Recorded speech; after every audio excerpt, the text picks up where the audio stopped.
Yo, welcome back to cold TV, man. What's going on, Wingnuts? What's happening? Yesterday we had a little bit of snow out, but the snow is gone. South of us got a lot more snow than what was going on.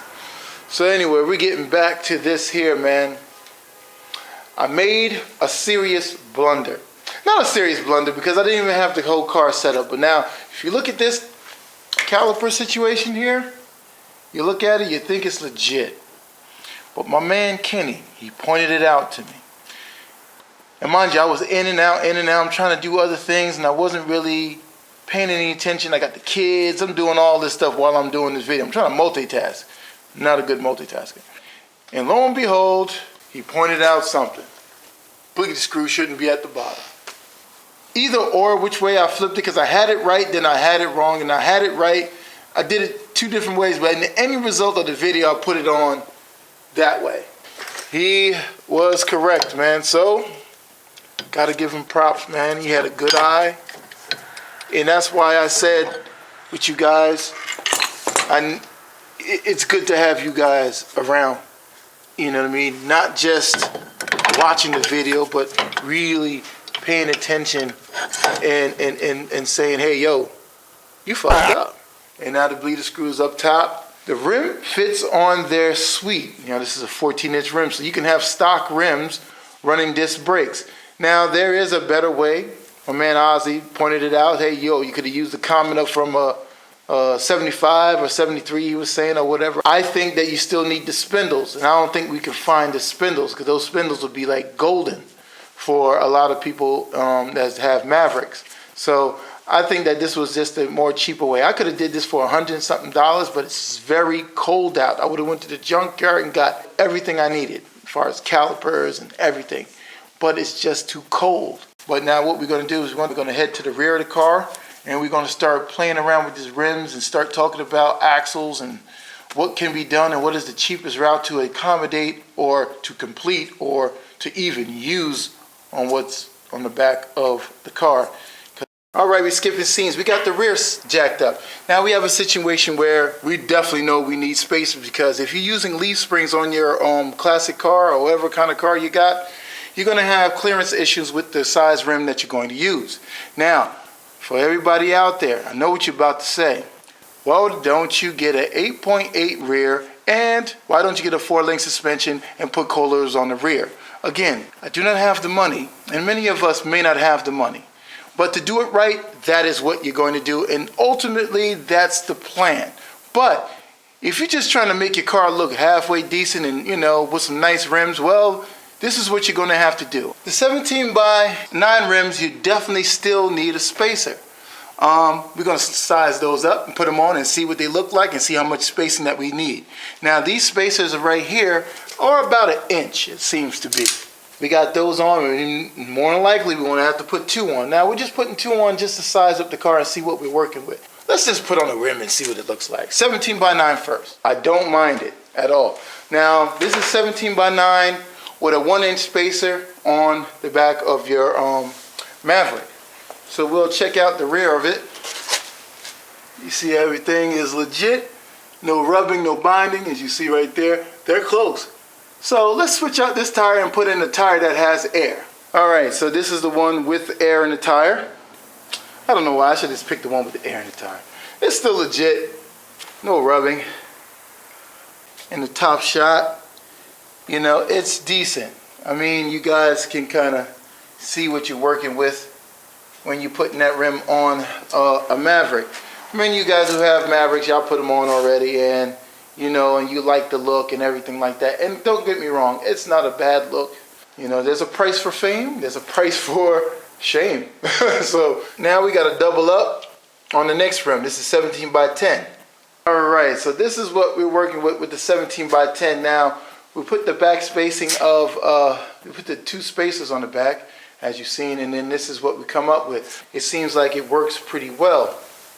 I do like this one, but that's not what I'm after really. So we're going to check the spacing behind the spring. We have a lot more room. Actually, let's take off one of the joints and and we'll see what we're working with right after that. All right, so it's a little bit better, but here's the problem I may have, maybe. If I put a tire on here, it may rub. Now, let's see how close it is to the spring. See how close it is? And the tire may have it rub, maybe. I doubt it though, I really doubt it. I think you guys are right, it won't touch. So now let's get to the real deal now. To be honest with you, I don't want to change the rear. But as I'm putting these big rims on here now, I'm starting to dance with the idea I should change the axle to an 8.8. It requires some welding, some cutting and everything. Me and Ozzy talked about this. I didn't see it because I really wasn't planning for big rims at the time. But now I'm planning for big rims. So, and I'm having spacers. So even if I put the axle on, the rim will sit out a little bit more. And guess what? I don't need no spacers. It's a lot to do. It's a lot to do underneath this car. As you can see from here, and there's some rust over there, and you know, I'm going to tackle some other things like the rust issue, like little holes and stuff. And then we're going to sit down and I may just purchase the rear anyway. You know, you have to be 100% in when you about to do this rear. You can't be half-assed. You know what I mean? Even if I fuck up, I still have a rear to put in the car and get it to go, get it to move. And I have to practice welding before I even start doing this stuff here. You know, it seems simple enough, but it's a lot of measuring 30 times, do the final weld. I just got to make sure. The leaf spring situation is making me change my mind. When I was talking about keeping the rear and everything, I wasn't thinking about the leaf springs by no means. But these leaf springs is old. Everything is old underneath here. So that's when I was starting to think like, okay, if I buy new leaf springs, I might as well start changing the rear. Because I really don't know how much horsepower this rear can take. And the way I was going to set up the rear anyway, I was going to set it up loose. I'm not even setting it up for traction. That's not going to be the purpose. I want it to be a little bit more loose. I'm indecisive. This is why this video is on right now. I'm indecisive. I need some solid advice. And I'm going to take heed to it. Because before I wasn't at this part. Now I'm at this part now. So any advice that you guys have, I will take it in. Ozzy, you're up to bat, brother. You know what I mean? You're up to bat. Put down some facts for me. And everybody else, man, whoever is watching this video, man, just chime in. Put down some facts. Let me know the pros and cons. There's a lot of things I like about this rear. The one thing I like about it is that, you know, the face is interchangeable. It's kind of like a baby 9-inch. The axle screw in, even though with the 8.8 I can get some conversion kit for, but you know, I'm not going big horsepower with this car, so the rear may not even be a factor. You know what I mean? The max I'm probably going with this car, planning even if with a built motor or whatever like that, is probably around 300 horse. I'm not going that much with this, man. A little rusty body. I do like to play with the car, but I'm not drag racing the car. So these are all these little pros and cons that I'm doing. And I really don't know the facts of this rear in here at the moment. I didn't really source it. I'm just basically telling you right here, right off the top of the dome. I'm not going to have big horsepower. I'm not going to be doing nothing crazy. I'm not drag racing. Since I'm telling you all of this now, do I really need to put in an 8.8 rear? Talk to me, brothers. Talk to me. This is your world right now. Step up to the plate. Let me know. You know, these are my horsepower goals. Now, you guys was asking me questions. Now I'm asking you questions.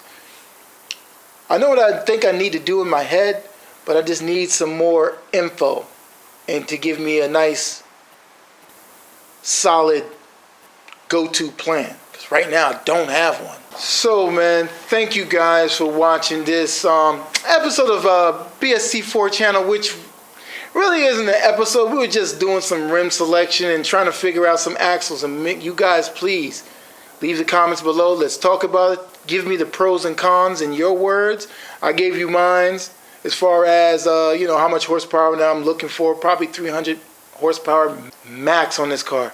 So Do I really need to swap out the skinny rear to put in an 8.8? Just leave the comments below, and we'll wrap to you on the next flip side, man, and hopefully we can get some answers and we can get some things going. All right, man. See you guys.